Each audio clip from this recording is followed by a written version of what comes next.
на крајот од својот мандат владеачкото мнозинство, како муви без глави, не знаат ни од каде да започнете, ни што да правите, предлагате нешто колку сметајќи дека сакате да ги измамите граѓаните. Добивме еден куп закони по скратена постапка и искрено не знаете ниту што има во тие закони. Имаме закон за градежно земјиште кој што сега го поминавме на комисија, на кој што опозицијата имаше предложено 30 амандмани и замислете, почитувани колеги, сите тие 30 амандмани беа прифатени од страна на министерот за транспорт и врски и фактички го вративме старото законско решение. Вие буквално не знаете што предлагате. И сега, како што можеме денес да забележиме, почитувани граѓани, имаме серија на закони со кои што владата не задолжува со дополнителни 216 милиони евра. И сега се разбира по ваш тер, како што и министерот Сугаревски на една дебатна емисија кажа, ме провоцираше да кажам, ајде сега да ве видиме дали опозицијата ќе гласа за ова позајмица, бидејќи се работела за изградба на локални патишта, позајмица која што ќе се искористи за изградба на локални патишта. Мене ми е жал што министерот, а сега и заменичката министерка и владата во целина не смогнале сили да се извенат кај граѓаните, бидејќи за жал инфраструктурата во нивните приоритети се наоѓа на последната страница на оваа влада, така да сега ја задолжуваат Република Македонија и граѓаните за наредните 15 години со заем со кој што се планира, како што се вика, да се изграда 450 километри локални патишта во 80 општини. Дали ќе го поддржиме? Секако дека ќе го поддржиме, бидејќи се работи за потребите на граѓаните, но дали ова требаше да го направи владата во предизборието, значи точно одбран момент, исто како што го направивте концепирањето на буџетот за подкуп на што повеќе гласови од граѓаните, еве на ваков начин планирате да ги подкупувате граѓаните, задолжувајќи ги за 15 години унапред, но затоа ќе треба да добиете глас повеќе.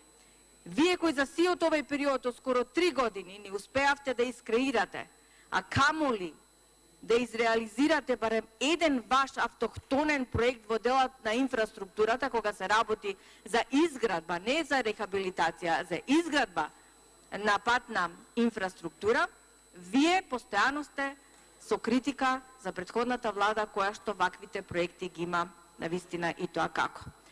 Говоревте нешто за кое за жал не држи, бидејќи се она што во минатото се правило, почитувани колеги, е видливо со голо око и сите ваши тврдења дека нивото на инвестициите во инфраструктурата во Република Македонија била на многу ниско ниво во последните 10 години и дека во руралните средини сме ги оставили, уствари претходната влада ги оставила без животни услови, без систем за водоснабдување, без фекална атмосферска канализација и така натаму, не држат.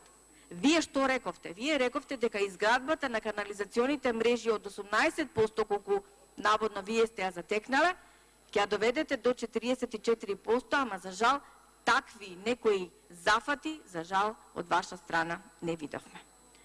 Затоа вашата флоскула дека ќе изградите 550 километри автопатишта, на кој што и вашиот министер Сугаревски се изнасме и рече па каде ќе ги изградиме ние тие 550 километри автопатишта? Македонија е една рака држава, па точно и ние викаме кај ќе ги изградите тие 550 километри автопатишта? Во вселената ли? Не знаеме на вистина каде. Вие кои ветувавте дека новата влада ќе се фокусира на изградба на инфраструктура, што ќе значи иднина за македонската економија, и на вистина граѓаните мислеа дека еве, можеби ќе најдете негде место тие 600 километри автопатишта да ги изградите, 550 километри магистрални патишта и 1000 километри локални патишта, а не 450 како што сега планирате да ги изградите. Но ајде да видиме дали сте реални во тоа што сте го ветиле. Со овој ваш кредит, како што кажувате, ќе се обидете да изградите 450 километри локални патишта, што ќе се сложите далеко од вашето ветување, но ние ќе ве поддржиме во вашето ветување, бидејќи тоа е за потребата на граѓани. Дали ќе се реализира, дали ќе биде сон, тоа ќе видиме.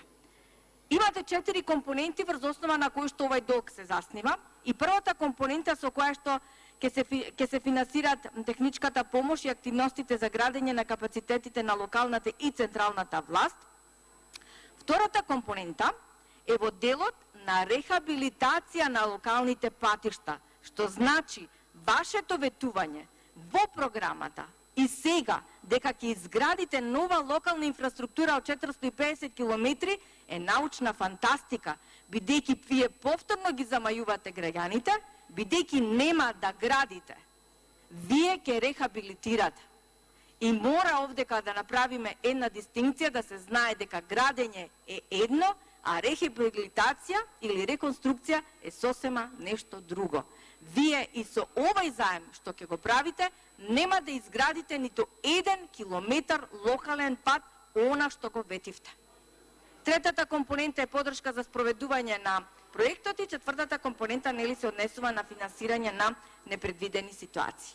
Ако вие бевте одговорна влада онака како што на почетокот сакавте да се представите, дека домакински ќе располагате со сите средства, финансиски средства кои што се од граѓаните, за жал тоа не стана, напротив, вие ќе бидете пример како разуздано се трошат средствата од граѓаните и тоа го покажа нели сите параметри кои што и сите примери кои што ги имаме.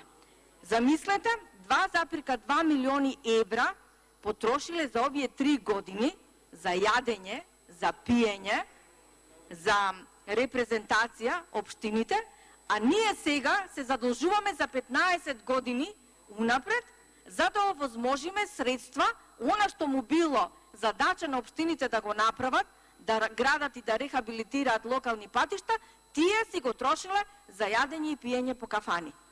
Како ние ќе ја водиме ова држава напред? Ако бевте ревности во она што го кажавте, тогаш тие пари што се потрошени за јадење и пиење од општините, да ги насочија кон рехабилитирање на локалните патишта, немаше потреба да се земе толкав кредит од 70 милиони евра за локални патчиња. Ке се земаше значително помалку и значително помалку ќе беше задолжувањето на нашата држава во овај контекст.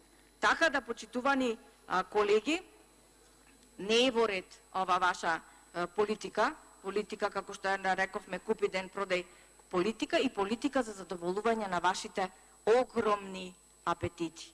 Ке треба да се приземите и ке треба да ја водите економијата и државата согласно она што го кажавте, домакински. Дали сте домакини? Гледаат граѓаните. Благодарам.